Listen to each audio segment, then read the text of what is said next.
لو بتفكري تفردي شعرك فالفيديو ده يهمك. اغلب البنات لما بتيجي تفرد شعرها مش بتبقى عارفه ازاي تفرق بين النوع الكويس او النوع اللي فيه درجه من الامان والنوع اللي بيكون ضار. عشان كده في الفيديو ده هقول لكم ازاي تفرقوا بين الانواع المختلفه.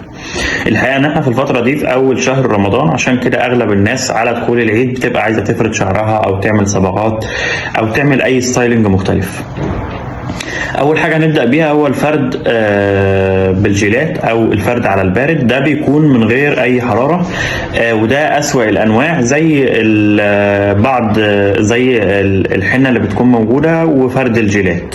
النوع الثاني فرد البروتين او الكراتين، وده بيكون فيه فورمالين. نركز، فرد الكراتين وفرد البروتين الاثنين فيهم فورمالين، مهما قال المتخصصات فهم فيهم فورمالين. طيب ازاي نعرف ان هو فيه فورمالين؟ اثناء الجلسه بيكون فيه ريحه، دي بتكون ريحة لا تطاق، والحقيقة ان الريحة دي بتكون ريحة سامة لدرجة الاختناق. يعني في ناس بتطلع من عند المتخصصة على دكتور صدر على طول، ودي بتيجي من تحول الفورمالين للفورمالدهيد عن طريق الحرارة. طيب انت كده يا دكتور يعني قفلت لنا الدنيا، هل ما نعملش فرد؟ لا عادي، انت من حقك تعملي فرد، ولكن لما نختار نوع ما يكونش فيه فورمالين، زي الفرد بالاحماض. الفرد بالاحماض ده نوع من الفرد، الميكانيزم بتاعه هو مختلف تماما عن فرد الفورمالين. ليه؟ الفرد بالفورمالين ده بيغير من تركيبه الشعرايه نفسها.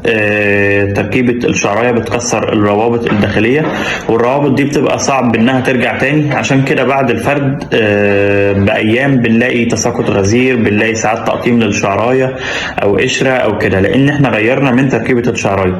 طيب الفرد بالاحماض مختلف في ايه؟ الفرد بالاحماض الميكانيزم بتاعه مختلف تماما. هو بيعمل طبقه تغليف على الشعرايه من بره، فبيديها درجه من النعومه او الترطيب.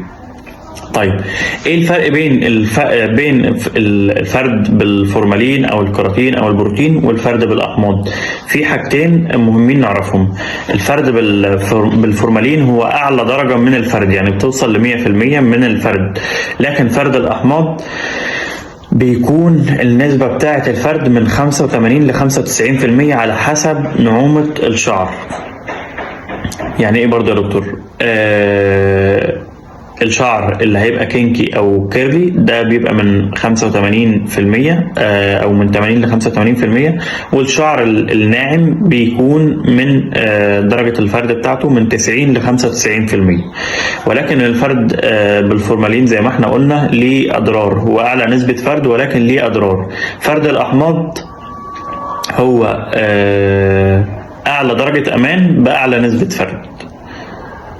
لو عندكم اي استفسار بخصوص الفرد او تساقط الشعر اتفضلوا في التعليقات وهجاوبكم على استفساراتكم.